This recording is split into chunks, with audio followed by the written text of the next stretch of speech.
Real estate renegades, welcome back.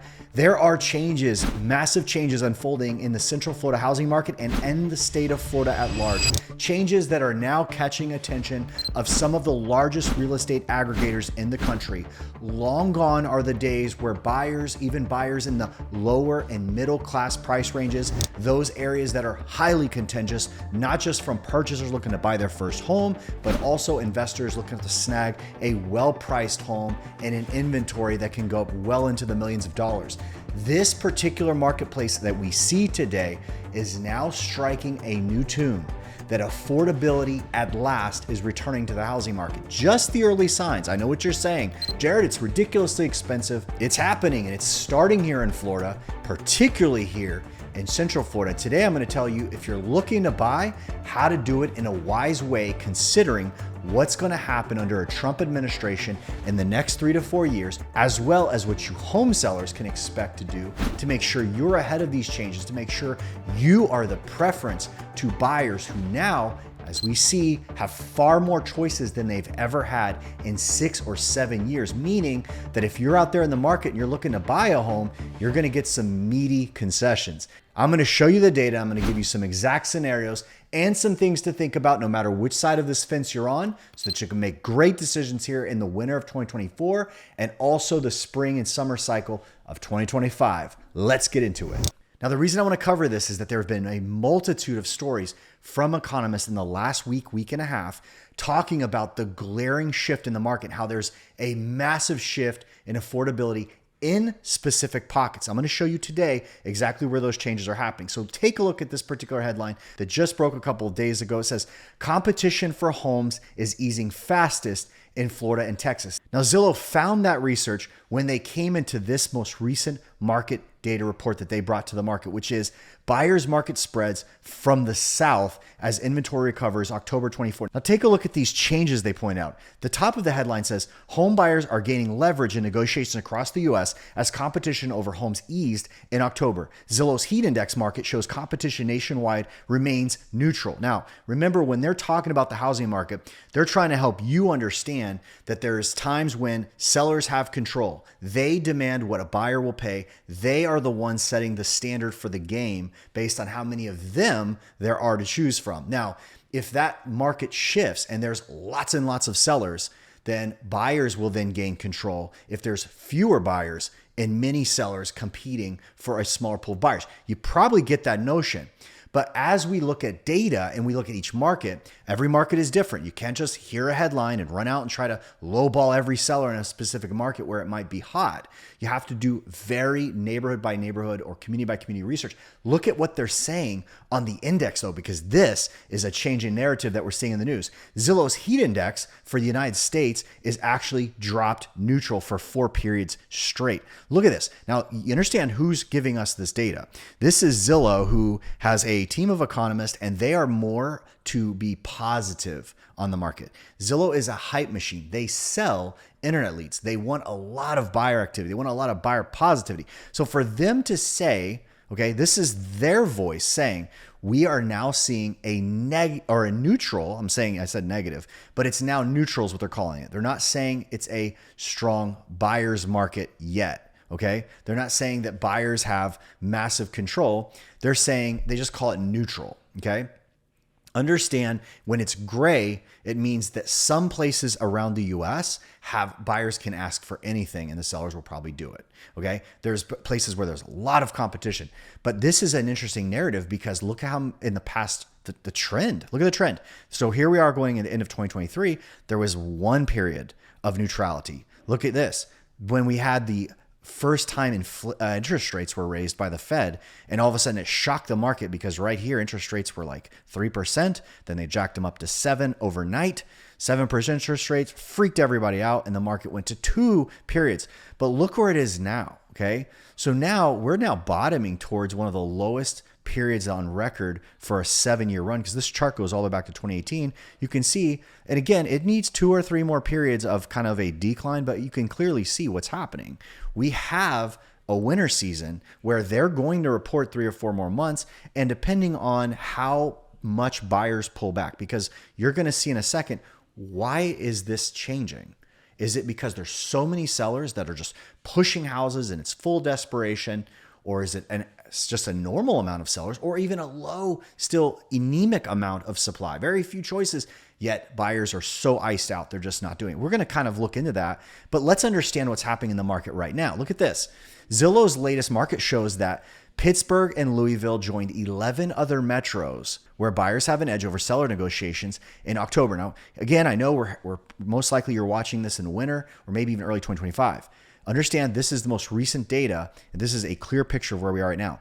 Look at how the most buyer strong, meaning there's a fewer number of buyers that the sellers are having to capitulate more. Look where it's coming from. It's almost like it's spreading from the south, but that's not a full, complete story. Most of it is down here across the bottom lower half of the U.S., which we call the Sunbelt states.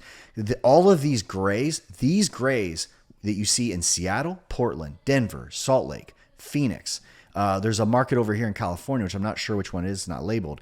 But these in the gray or the blue is there's going to be some buyer strength in any of those, even in the gray. Hey, it's me interrupting myself. Are you selling or buying? One call, that's all you need, and put nearly 4,000 home sales and 23 years of experience to work for you. Jared Jones is the way to go. Call 706-5000. Every single month, but obviously this tells us who the weakest markets in the country are. It's Austin -1, Tampa -7.7, San Antonio 0.7, Dallas 7.7, and Atlanta 0.7, which by the way, Atlanta, on my bigger channel that I used to talk about the general state of Florida, Atlantans would come in there and just blast me like, you're crazy. This market's not changing. And their market 8 months ago was way different than it is now. And it's changing. Things change. Look at this. This is year over year. Now, this is even more eye-opening. This again is like, hey, where's the price loss really going towards the buyer? And you can see that home values year over year, that means a cumulative of 12 months. This isn't just a 1 month change like we just saw. That Tampa is -1, Jacksonville is 0.4. Again, this is early. This is early trends. You have to understand when you see this, like, oh, Jared, well, what? Give back 1%. It's no big deal. This means, because you have to understand, some houses in Tampa and Jax went up, okay? The aggregate of all of them is a negative, okay? Of all of them. That means that some of them in these areas where, you have more saturation of listings for sale, they performed worse. So you might have a home in Tampa that sold 6-7% negative against last year. Those markets exist. Those are things buyers want to be paying attention to. And when I shop a buyer in my market, I'm looking at how good is it where you're buying. Okay, you pick location. Location's first rule of real estate. But if I'm looking with a buyer, I'm going, how competitive is my market? How much demand really is here? I'm gonna feel how the seller feels. I'm gonna help that buyer max out the contributions that they're gonna get from sale. As an example, I had a buyer looking in a market. I noticed that we're strong buyer favored marketplace, but I went deep in on a neighborhood research.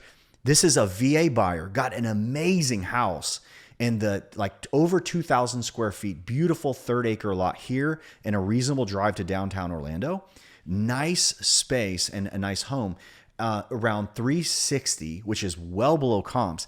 And I got them another nearly $20,000 in give back cash credits from the seller. When that person closed, when that veteran closed, he wasn't bringing any money to the closing. Okay, he was getting money back actually.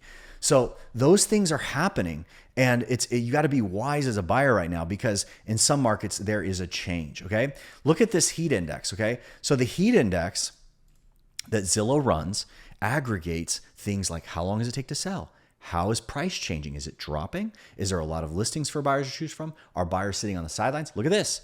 The strongest buyers markets in the country were New Orleans, Miami, Jacksonville, Memphis, and Tampa. Okay, 3 of the top buyers markets that have shifted the most. And again, notice Orlando, you are the strongest of the big 4 in Florida. Orlando and Central Florida market. Miami. They did this as a size graph. So look at the larger the circle, the more it swings to the buyer. So Miami's hurting the most, which is phenomenal. It breaks my mind to see that, because Miami was the darling of the entire US. Now, let me show you some overall data and some things to think about as a buyer or a seller, because you need to navigate this properly. If you have to sell a home in winter, if you have to sell a home in early 2025, don't wait. You don't need to wait. There's no guarantees you get more by waiting. There's no need, there's no fair assumption in this market that like, hey, I'm gonna get less if I sell now. None of that is true.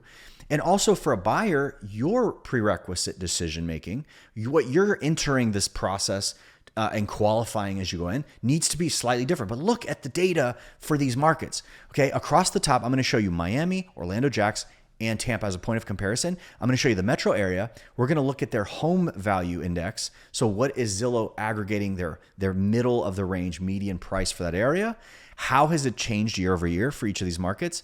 Does the market favor buyer seller? Is it neutral? Has the inventory before pandemic? Okay, so going back to about 2018, 2019, how different is the amount of homes you have to choose from today versus then? And then we'll kind of move through it, okay? But look at Miami. So Miami has a $486,000 price point. It is up 2.3. Now that might be like, wow, they're up 2.3. Yeah, Miami though led the nation even when the market cooled in 2022. For a lot of Florida, Miami was still pumping 6, 8, 10% price year over year. Now they're nearing zero, okay? Their trend is dropping, okay? It's not that they're in negative territory. It's not that you have to be scared or worried, but look at this. The inventory is still below pre-COVID. Inventory in Miami, while it's softening, is narrowly below and still not where it was pre-pandemic, okay? Now, what does that tell us? It tells us that there's not a heavy supply, yet the market is softening. It's not softening with big numbers of listings, okay? I think you're going to see most of that through all of these markets. Tampa, 371.9. It is negative year over year. We reported that earlier. Buyer favored, clearly. It's barely negative. It's still, look at this. Its negative price has a dropping price through most areas of that metro, and yet they're just a hair. They're not elevated at all in supply. Is that interesting? So think what happens, and I believe as we get closer into 25, all of these markets will have more supply than now, okay? So in 2025, you have more sellers in Tampa. You have more sellers in Orlando. You have more sellers in Miami. You have more sellers in Jacksonville, bringing more inventory to the market, not less, more. Okay. So consider that as the future of our market. And I'm going to tell you, Jared, you think it's going to crash? Stay tuned. I'm going to give you some points here in a second. Orlando, 393, 519, pretty stable. Hasn't gained a thing in a year. Okay. Not a surprise. It's nearly dead even to a year ago. And we're the strongest. Look at our inventory. Our inventory is dead 0.3. Our inventory is even, our price even. There's just a relative tension. I will tell you, and I've said this on other updates, there is a lot of sellers. The reason why this is stable and not higher is sellers are quitting. A lot of sellers in different areas fail to sell. They really weren't interested in selling at what the market might offer them. So when they come down from their original, I'm not going to get that my starting price. I'll come down a little. By the time they get the full realization of maybe what they're getting. And honestly, none of this is none of it's elusive. It's not like a seller and an agent, a good agent. Like when I come down with a seller, I can go, this is a realistic target for the most part. There are some periods in the market, especially in the high price ranges, like $1 million plus. The actual value, perceived value of what a buyer will pay is a little trickier, requires testing the market, which is go to market, start here, make some adjustments as you go, okay? But most of the time, the seller can kind of have a realistic plan. But do sellers bring homes to the market all the time with full realism, with a full, okay, this is what likely happens? Our sellers, do we say that we put them mostly in a realistic bucket or an unrealistic bucket? You're the one shopping in Zillow. You tell me in the comments. Are sellers unrealistic these days? All right, so here we go. Jacksonville, 354,943. It is negative 0.4. It's buyer favored. It's 7.5 above. So Jacksonville has swung the most in terms of, now I want to give you a full breakdown of what to think as a buyer or seller. As a buyer, here's what I think will happen based on true data and research, because everybody thinks we're going to have a crash. A lot of people that at least are on YouTube, and I love YouTube. I love Reventure Consulting, and I like Nick's stuff and all these other.